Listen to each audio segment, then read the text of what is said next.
Oke, assalamualaikum warahmatullahi wabarakatuh. Balik lagi di Hikmatullah dan Hilmi Arasya.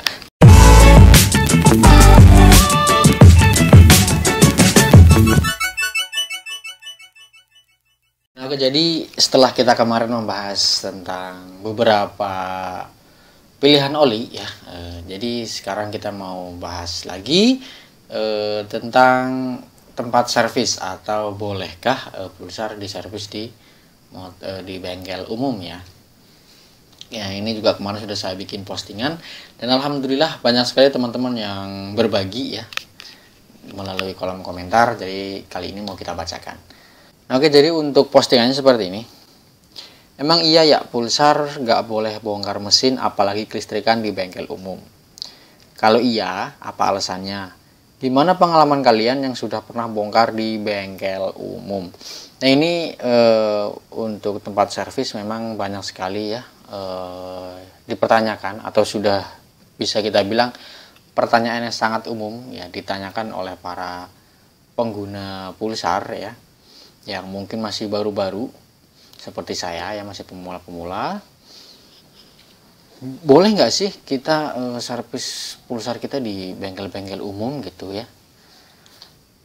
Nah, kalau untuk dari saya pribadi sebenarnya boleh-boleh aja ya, boleh-boleh aja. Kalian mau servis di mana itu terserah. Yang penting si mekaniknya ini paham ya. Walaupun nggak paham, tapi kita nanti bisa untuk mengarahkan lah ya. Makanya saya bikin video-video di YouTube ini kan supaya teman-teman bisa melihat, bisa sedikit memahami.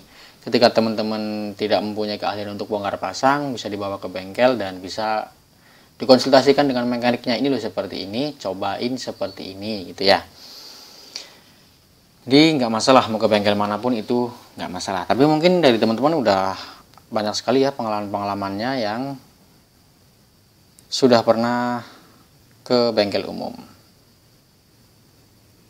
Jadi kita baca komentar yang pertama. Pulsar itu motor yang spesial, jadi yang menanganinya juga orang yang punya spesialis nangani pulsar. Sebenarnya ya, lebih tepatnya bukan spesial tapi memang minoritas. Ya, pulsar itu minoritas, jadi harus ada effort lebih ya kita ketika mau merawatnya.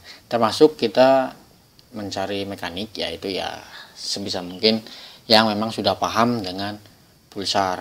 Ya sebenarnya semua mesin, semua kelistrikan tuh sama aja, cuman mungkin ada beberapa yang berbeda gitu. Makanya harus ke spesialis pulsar. Nah, dan buat teman-teman yang mungkin jauh dari bengkel spesialis ya, dari bengkel pulsar, semuanya sudah saya videokan. Ada beberapa yang sudah saya videokan, saya sediakan di YouTube untuk kalian simak.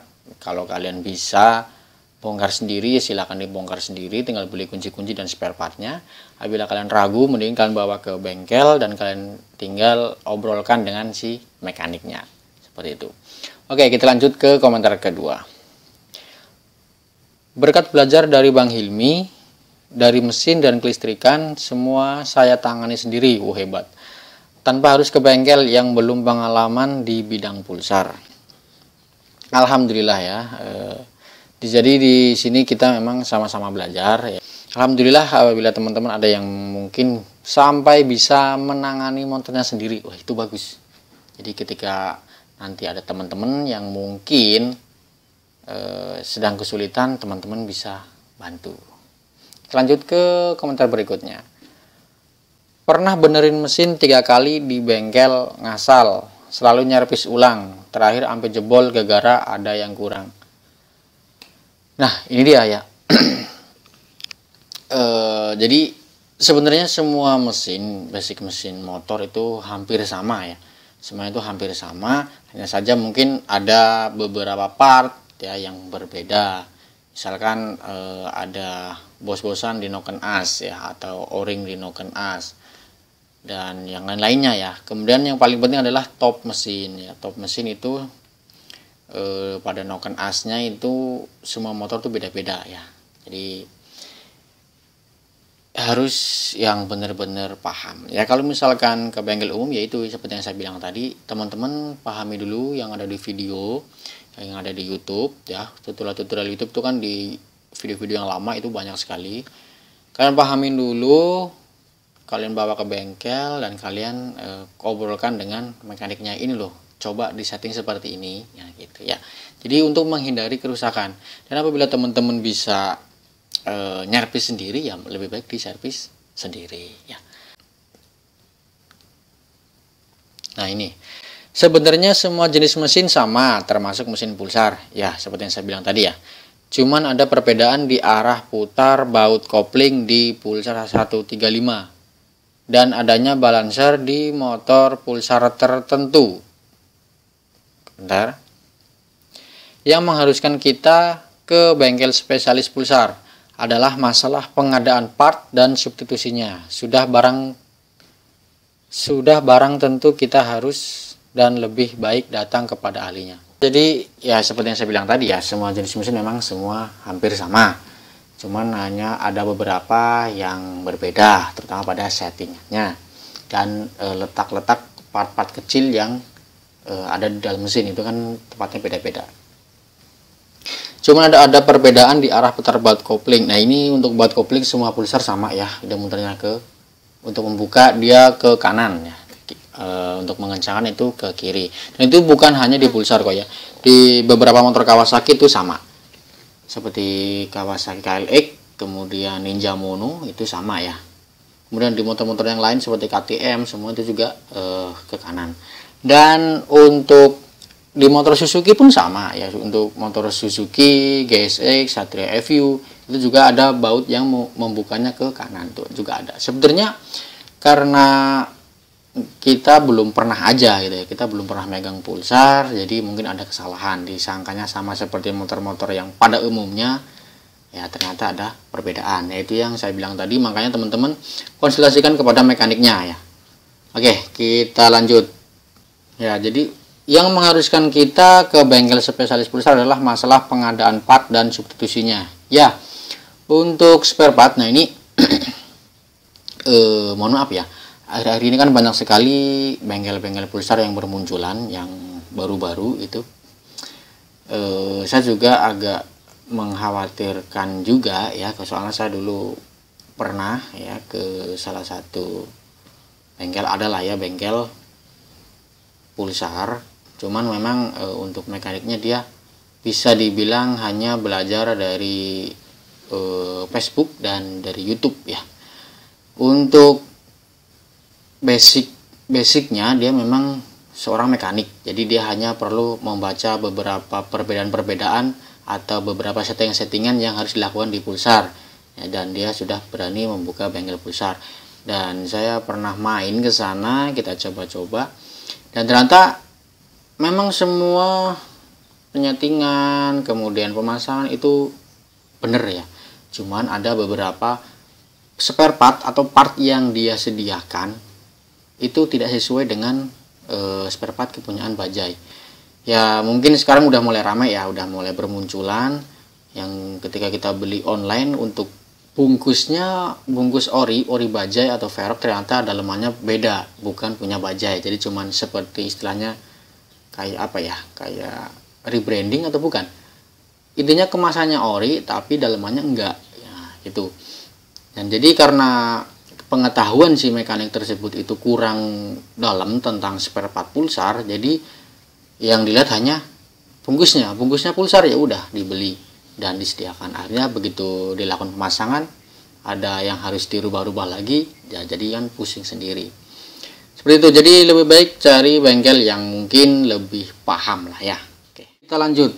Dulu di bengkel resmi, sekarang nggak ada bengkel resminya, dibengkelin sendiri aja. Sekarang bisa bantu teman pulsar lain bila ada kesulitan. Nah, bagus. Bagus ya. Jadi memang harus seperti ini. Bisa bongkar sendiri, lebih baik bongkar sendiri. Lebih sering kita bongkar motor, akan lebih lihai nanti kita ya. Jadi kita bisa membantu teman-teman kita yang lain. Lanjut lagi. Wahahaha, saya malah bongkar dewek. Ya, bagus, silakan. Nggak masalah ya. Jadi kalau bongkar sendiri, mau rusak mau bagus, itu kita yang tanggung, kita nggak perlu bayar orang, kita nggak perlu ngeluh ke orang lain gitu ya. Cuman ingat, kalau kalian yang panduannya dari YouTube, dari Google, dari Facebook, kemudian kalian masang sendiri ya dengan panduan-panduan sosial media, kalian pasang ternyata motor kalian malah tambah rungkat misalkan. Kalian jangan pernah menyalahkan orang-orang yang sudah berbagi di Facebook, di YouTube ataupun di sosial media yang lain lah ya. Mohon info, barangkali ada bengkel spesialis pulsar di wilayah Yogyakarta, tepatnya di Bantul. Pulsarku udah mati suri 5 tahun. Wah, sayang sekali ya. Untuk di Jogja, kalau di Bantul saya nggak tahu ya. Tapi kalau di Jogja di sana ada Mas Teguh, yaitu di Tamberan Kidul ya. Nah, coba main-main ke sana, ke Tamberan Kidul, di tempatnya Mas Teguh. Nah, untuk kontaknya kalian cari sendiri lah di Facebook ya, soalnya saya nggak ada kontaknya. Oke. Kita lanjut, ini sayang banget ya, 5 tahun mati suri. Ini kalau udah 5 tahun bukan mati suri nih, bisa-bisa mati temenan ini, mati beneran. Mending dengan yang ahlinya ahli, jangan coba-coba bengkel umum. Ya, kalau dibilang mending ya memang harus ke bengkel ahli. Cuman kalau kita bicara tentang bengkel ahlinya atau mekanik yang spesialisnya nggak ada ya, mau nggak mau kita harus ke sana. Tapi tenang aja, untuk semua panduan ada di hampir semua panduan lah ya, nggak semua, hampir semua panduan atau beberapa panduan ada di YouTube Hilmi Arasya. Silahkan kalian cek di video-video lama ya, video lama di sana ada. Kalian bongkar sendiri atau kalian bawa ke bengkel dan kalian konsultasikan dengan mekaniknya. Aduh, diulang-ulang terus. Oke, kita lanjut. Menurutku bukan nggak boleh, entah apa kurang pas aja. Ini UG4 180 ku setelah diservis malah mangkrak lagi. Temanku gitu juga. Nah, kalau seperti ini misalkan teman-teman ke bengkel umum ya, teman-teman usahakan cari mekanik yang ini kalau tipsnya dari saya ya, kalau saya dulu sering cari bengkel yang mekaniknya itu yang seumuran dengan kita atau yang lebih tua dari saya itu. Kalau masih istilahnya masih bocil atau yang masih keluaran SMA baru kemarin, SMK kemarin, kita suruh nanganin pulsar itu masih jauh kemungkinan untuk bener ya. Soalnya kalau kita cari yang lebih tua atau orang yang udah agak tua mekaniknya, itu biasanya dia sudah sering banget bongkar motor-motor zaman dulu seperti Scorpio, Tiger, dan pulsar nggak kemungkinan pasti pernah bongkar lah ya. Nah itu pun kan basic mestinya bersama. Tapi kalau untuk anak-anak yang baru-baru lulus kemarin udah jadi mekanik, biasanya yang mereka tangani adalah motor-motor terbaru ya, motor-motor injeksi, motor-motor karbu, juga karbu-karbu yang biasa dipakai. Untuk motor-motor yang kayak Tiger, Scorpio yang memang sudah punya spesialisnya sendiri-sendiri, apalagi pulsar, TVS, nah itu kan kita ya bukan kurang percaya atau kurang yakin, tapi lebih baik kita hindari dulu ya. Oke, kita lanjut. Langsung turun mesin, wah masa iya. Lanjut lagi, gak usah jauh-jauh bongkar mesin di bengkel pinggir jalan. Saya ganti kampas kopling pulsar 220, bukannya enak malah tambah gak enak, biji geter. Gak disetel balancernya, lahar noken yang kena dibilangnya keteng sama tonjokan ketengnya. Aduh, double biaya. Mending yang udah ahli, jadi nggak banyak salah diagnosa. Nah, ini dia. Ya, untuk mekanik-mekanik yang berpengalaman memang dia selalu mendiagnosa terlebih dulu sebelum dilakukan pembongkaran ya. Tapi untuk orang-orang yang mungkin belum terlalu paham dengan pulsar, dengan bajai atau dengan motornya, dia pasti akan menebak sesuai dengan pengalaman-pengalaman dia di motor-motor yang lain ya. Betul, jadi jangan disalahkan. Jadi ya kalau teman-teman tahu itu noken as yang kena atau lahar noken as yang kena, ya teman-teman tinggal ngomong aja ke mekaniknya, tolong diganti ini ya, kodenya ini gitu ya. Nggak usah yang aneh-aneh, jadi biar tidak ada kesalahpahaman. Kita nggak ada menyebutkan mekanik ya, intinya seperti itulah ya. Nah oke, kita lanjut ke pertanyaan berikutnya. Ini pertanyaan terakhir ya, ini pertanyaan terakhir. Hancur berantakan, mana balancer dia nggak bisa setel. Nah Ini yang saya bilang tadi, semua basic mesin itu sama, hanya ada beberapa yang berbeda, termasuk setting atau setelan. Nah ini termasuk salah satunya adalah balancer. Sebenarnya kalau kita ngomongin balancer ya, hampir semua motor besar itu ada balancernya. Motor 150 cc lah, KSX, Fiction, R15, itu semua ada balancernya. Kemudian CB150R itu ada balancernya. Bahkan Suzuki Shogun Axelo 125 punya saya pun itu punya balancer. Ya. Jadi hampir semua motor zaman sekarang itu sudah banyak yang mengaplikasikan balancer. Hanya saja balancer di Pulsar, khususnya Pulsar 180 sampai Pulsar 220 itu balancernya berbeda, dan penyetelan juga berbeda dengan motor-motor yang lain. Beda dengan Pulsar 200 NS ya. Kalau Pulsar 200 NS dia masih bisa dibilang untuk balancernya itu masih sama seperti motor-motor Jepangan ya. Untuk penyetingannya pun sama, ada titik temunya, jadi tinggal diputer-puter, samain titiknya pun beres, topnya beres, titiknya ketemu, oke. Sementara kalau untuk yang 180 sampai 220, 180 UG3, UG4, 200, kemudian 220 ya, itu kan dia mempunyai balancer yang berbeda karena dia mempunyai gigi skisor ya. Jadi dia memang harus ada settingan. Nah, jadi seperti itu. Cuman kan karena memang bengkel umum itu nggak paham ya, mau gimana lagi.